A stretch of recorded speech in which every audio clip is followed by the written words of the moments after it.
Fin 2020, des élections législatives ont eu lieu au Venezuela. Le PSUV, le Parti socialiste unifié du Venezuela, dirigé par Nicolás Maduro, a récolté la majorité absolue à l'Assemblée nationale, c'est-à-dire au Parlement vénézuélien. Une majorité contestée par l'opposition et les observateurs de la communauté internationale, à tel point que même l'Internationale socialiste, une organisation politique internationale qui regroupe les partis socialistes, travaillistes et sociodémocrates du monde entier, a dénoncé le régime bolivarien. L'Internationale socialiste a qualifié d'illégitimes les élections organisées par le régime de Maduro. L'Internationale socialiste élève une fois de plus la voix pour exprimer son soutien résolu et sa solidarité avec le peuple vénézuélien et avec ses forces démocratiques qui ont de nouveau vu leur liberté et leurs droits gravement violés par le régime dictatorial de Nicolás Maduro. Communiqué de l'Internationale socialiste du 7 décembre 2020. L'abstention à ce scrutin a été record. Selon le Conseil électoral national bolivarien, à peine plus de 30% des Vénézuéliens ont exercé leur droit de vote. Ça vous paraît pas beaucoup? L'Observatoire contre la fraude, un organisme créé par le Parlement lui-même, a estimé ce taux de participation à environ 20%. Le parti de Nicolás Maduro avait donc remporté une majorité absolue au Parlement avec le soutien de 11 à 20% des Vénézuéliens. Et c'est sans tenir compte de toutes les tentatives de fraude. Dans certaines circonscriptions, les votes ont même été réalisés à main levée. Certains partis de l'opposition, dont celui de Juan Guaidó, n'ont même pas accepté de participer au scrutin. Peu de pays occidentaux ou d'organisations internationales ont reconnu les résultats de ces élections. Alors comment fonctionne réellement la démocratie bolivarienne? Comment le régime de Nicolás Maduro parvient-il à rester au pouvoir?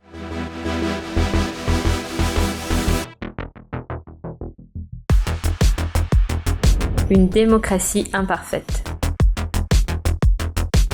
La Commission interaméricaine des droits de l'homme, l'ONG Human Rights Watch, l'Organisation des États américains et le Haut Commissariat des Nations Unies aux droits de l'homme ont publié des rapports sur le respect des droits de l'homme au Venezuela, très critiques de l'action gouvernementale.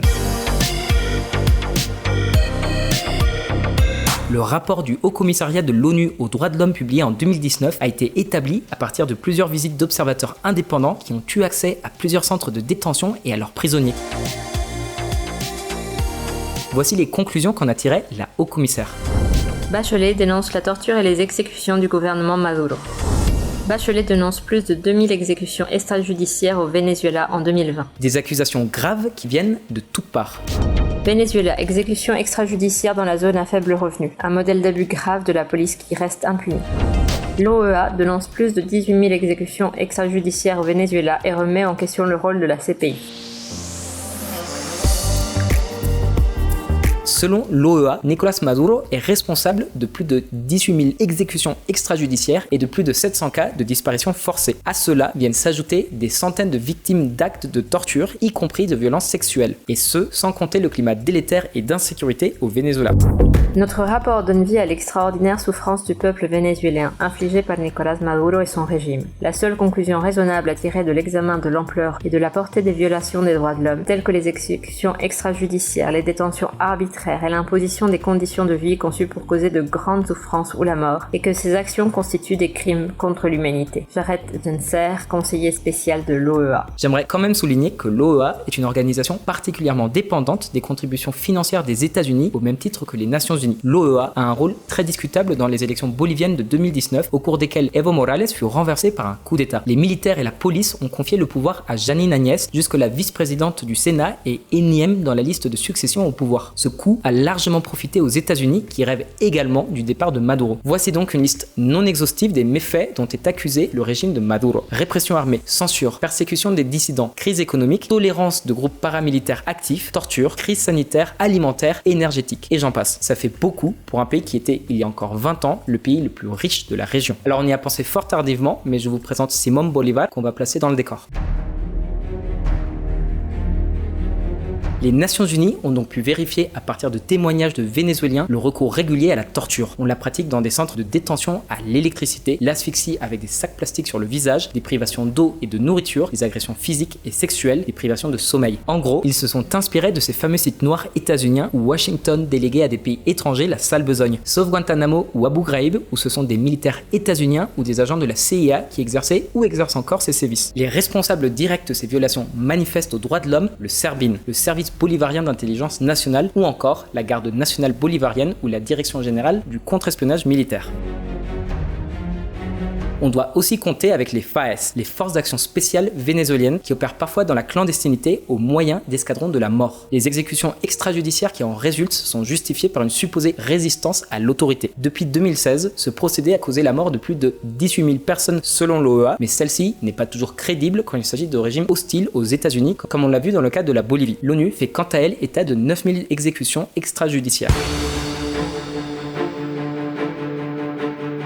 Les FAES ne sont pas les seuls responsables de ces crimes. Le climat sécuritaire a favorisé l'émergence de milices paramilitaires ou de milices civiles d'autodéfense comme les unités de bataille Hugo Chavez. Le régime a également mis en place des organisations d'espionnage constituées de civils comme le réseau d'articulation et d'action sociopolitique pour infiltrer toutes les strates de la société civile, un peu à l'image des comités cubains pour la défense de la révolution. D'ailleurs, ces mesures ont rencontré une opposition si forte que Maduro dut battre en retraite. Dans les faits, elles sont toujours appliquées, mais hors du cadre institutionnel défini par la loi Sapo, crapaud en espagnol, comme l'ont surnommé les Vénézuéliens. Ces structures étaient encouragées par les conseils communaux, des instances de débat entre guillemets, où les citoyens s'organisent pour mettre en œuvre les décisions qui viennent d'en haut. On peut les comparer aux Shechu, les comités de quartier en Chine populaire. Évidemment, ces groupes agissent sans être inquiétés par les autorités. Du côté de la presse, ce n'est guère mieux. L'État exerce un contrôle total sur les médias, un régime populiste qui gouverne à travers des programmes sociaux clientélistes. Un exemple, les comités locaux d'approvisionnement et de production qui distribuent des paquets d'alimentation. Pour pouvoir en bénéficier, il vaut mieux être un citoyen modèle et pour cela avoir pris son carnet bolivarien, ce qui n'est pas obligatoire mais fortement recommandé. Un carnet électronique manufacturé par Zhongxin ou ZTE, une société chinoise. Un exemple de plus du renforcement de la surveillance de masse mise en place par les Cubains et facilité par le savoir-faire technique de la Chine. Sinon, on risque de s'exposer à des imprévus, des erreurs administratives ou des retards très malvenus. La liste des bénéficiaires de ce programme est établie par les représentants locale du PSUV, le parti au pouvoir, pas la mairie ou des officines publiques, des comités clairement politiques. Dans ce cas, vaut mieux éviter le militantisme d'opposition si tu veux recevoir ta ration de lait. Et on ne prend pas ce problème à la légère. La crise économique que traverse le Venezuela a mené à une situation humanitaire dramatique. L'insécurité alimentaire concerne un Vénézuélien sur 3. L'hyperinflation était incontrôlable et la pénurie de produits de base, alimentaires et médicaments a aggravé la situation. On parle plus de confort de vie, mais de vie ou de mort. Par exemple, beaucoup de Vénézuéliens ne peuvent plus se rendre à leur centre de dialyse du fait des pannes récurrentes qui affectent le réseau électrique du pays. Pannes dont on a suspecté Washington d'en être à l'origine via des attaques informatiques très ciblées. Aujourd'hui, on estime que ce sont 6 500 000 Vénézuéliens qui ont fui le pays sur une population de 33 millions. Un Vénézuélien sur 5 a quitté sa terre natale. En 2022, l'opposition a connu une victoire inattendue aux élections du gouverneur dans l'état d'origine de feu l'ex-président Hugo Chavez. Elle essaie à présent de profiter de cet élan pour unir ses factions divisées et tenter une nouvelle fois de ravir le pouvoir au PSUV. Une opposition qui s'essouffle. En 2019, Juan Guaidó s'était autoproclamé président par intérim du Venezuela tout en taxant le régime de Maduro d'illégitime. Une déclaration que les États-Unis s'étaient empressés de reconnaître, suivie par la majeure partie des États de l'Union européenne, dont la France, sous le conseil avisé de son ambassadeur à Caracas et malgré les signes évidents de solidité du régime bolivarien. Ça va faire maintenant 3 ans qu'ils attendent sa chute. Guaidó et d'autres membres de l'opposition, loin d'être unis, se préparent aux élections présidentielles de 2024, même s'ils ont l'espoir d'obtenir, sous la pression des États occidentaux, l'organisation d'un scrutin présidentiel anticipé. Maduro, lui, aimerait bien obtenir un 3e mandat consécutif. Mais l'enthousiasme et le soutien dont ce dernier a bénéficié il y a 3 ans sont retombés au sein de la population vénézuélienne comme à l'étranger. En partie à cause de la pandémie, mais aussi de l'incapacité de Guaidó à unir l'opposition et à la maintenir unie. Un autre obstacle auquel l'opposition est confrontée est la perception que la profonde crise économique s'est quelque peu atténuée. Les dollars états-uniens ont largement remplacé la monnaie locale depuis la mise en œuvre de mesures de libéralisation des taux de change en 2018. L'inflation ne dépasse plus les 10% et les magasins alimentaires sont à nouveau approvisionnés, au moins dans la capitale. Le pays connaît aussi une croissance de son PIB estimée entre 7 et 8,5%. Alors d'accord, ce n'est qu'une fraction de ce qu'elle était il y a 10 ans, mais ça reste un signe encourageant. Et puis, l'industrie pétrolière tourne à nouveau. La société d'État PDVSA, Petróleos de Venezuela, est sous le joug de sanctions unilatérales décidées par les États-Unis. Elle vend donc son pétrole à des groupes privés locaux qui la distribuent à leur tour sur les marchés internationaux. Des revenus qui sont ensuite partiellement réinjectés dans l'économie domestique.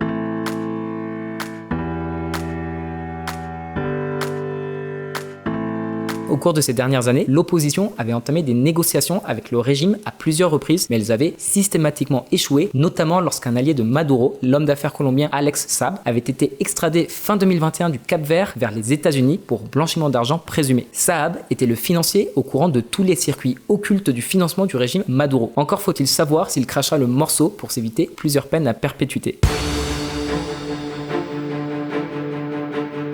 Quoi qu'il en soit, l'opposition souhaite ardemment un retour à la table des négociations à Mexico DF, facilité par la médiation de la Norvège, ce qui pourrait amener à un allègement progressif des sanctions internationales. Un argument de poids pour convaincre le régime en vue des prochaines élections. Sauf qu'entre-temps, une guerre est passée par là. On vous parle évidemment du conflit russo-ukrainien. Un jeu d'alliance au gré des intérêts. Depuis l'invasion de l'Ukraine par la Russie, plusieurs États voyous pourraient retrouver les bonnes grâces de Washington. C'est surtout le cas de l'Iran et du Venezuela, deux gros producteurs de pétrole qui font face à un panel de sanctions économiques depuis plusieurs années. L'administration Biden fait donc face à un paradoxe concernant le cas vénézuélien. D'un côté, les sanctions sont toujours imposées à l'économie bolivarienne et de l'autre, le Venezuela est parvenu à les évader ou tout au moins à vivre avec. Le renversement de Maduro par la population et l'armée vénézuélienne qu'espérait l'administration Obama puis Trump ne s'est jamais produit. En gelant les actifs vénézuéliens placés à l'étranger et en reconnaissant le gouvernement de Guaidó, les États-Unis ont fait émerger une situation particulièrement trouble. Et puis, Caracas n'est toujours pas en mesure de débloquer des financements de la part des bailleurs de fonds internationaux, vu que son statut est très ambigu. À cette confusion s'ajoute le statu quo dû au poids électoral de la Floride. Fief du sénateur républicain Marco Rubio, très anticastriste, il avait signé une trêve avec Trump puis avec Biden. Il leur laisse une paix relative tant que l'on ne touche pas aux sanctions d'attente de l'ère post-Obama à l'égard de Cuba et du Venezuela. Et ce swing state est vital pour les démocrates comme pour les républicains, qu'il s'agisse des élections de mi-mandat en novembre de cette année ou de la présidentielle en 2024. Le régime maduriste a d'ailleurs décidé, après 2 ans de pandémie, de sanctions internationales affectant ses revenus pétroliers et l'impossibilité d'emprunter sur les marchés, d'adapter sa stratégie économique en lieu et place d'espérer une levée des sanctions qui n'arrive toujours pas. C'est ce qui explique le rapprochement avec le secteur privé alors que le PSUV s'est fondé sur une rhétorique anticapitaliste. Un secteur privé qui s'est lui-même laissé amadouer par les autorités alors qu'il y était très hostile ces dernières années. Finalement, en temps de guerre sanitaire et économique, l'union nationale est la seule issue possible pour espérer s'en sortir. Rappelons que certaines des sanctions qui ont été imposées à la Russie l'ont aussi été auparavant au Venezuela, notamment l'expulsion du réseau interbancaire SWIFT, ce qui pénalise fortement la capacité des Vénézuéliens aisés à effectuer des transactions financières internationales. La dollarisation de l'économie se fait donc surtout grâce au cash, vu que les banques vénézuéliennes ne peuvent plus recevoir ou émettre de paiements internationaux.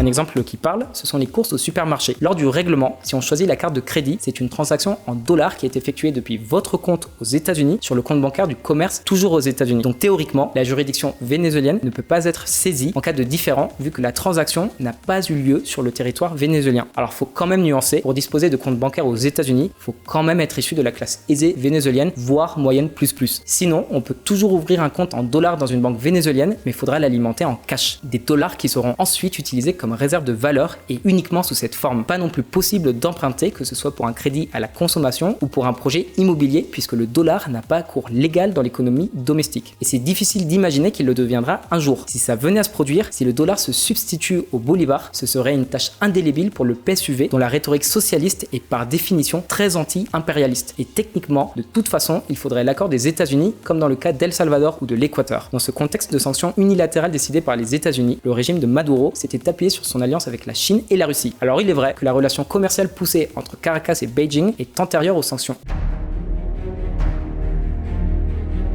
En fait, la Chine a longtemps financé le Venezuela via une formule Loan for Oil, prêt contre pétrole, un prêt du gouvernement chinois qui lui sera remboursé en pétrole. La dette accumulée par le Venezuela auprès de la Chine depuis 2007 représente aujourd'hui 62 milliards de dollars. Le cas de Moscou est différent. Il s'agit plutôt d'une alliance commerciale axée sur la défense avec la vente d'équipements militaires russes au régime bolivarien, mais aussi l'exploitation des ressources pétrolifères par des sociétés russes. Ceci dit, la stabilité, ou plutôt l'instabilité sociale et économique du Venezuela a effrayé l'investissement chinois qui espère surtout que le régime en place, qu'il soit celui de Maduro, de Guaidó ou de tout autre successeur, honore ses engagements.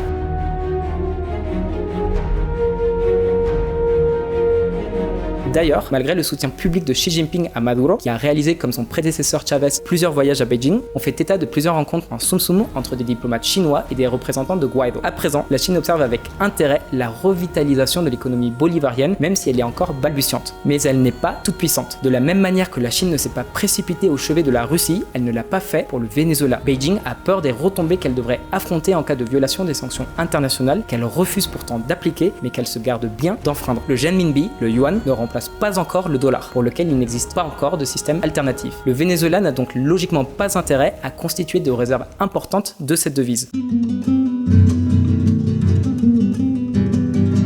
Un renouveau de la gauche latino-américaine.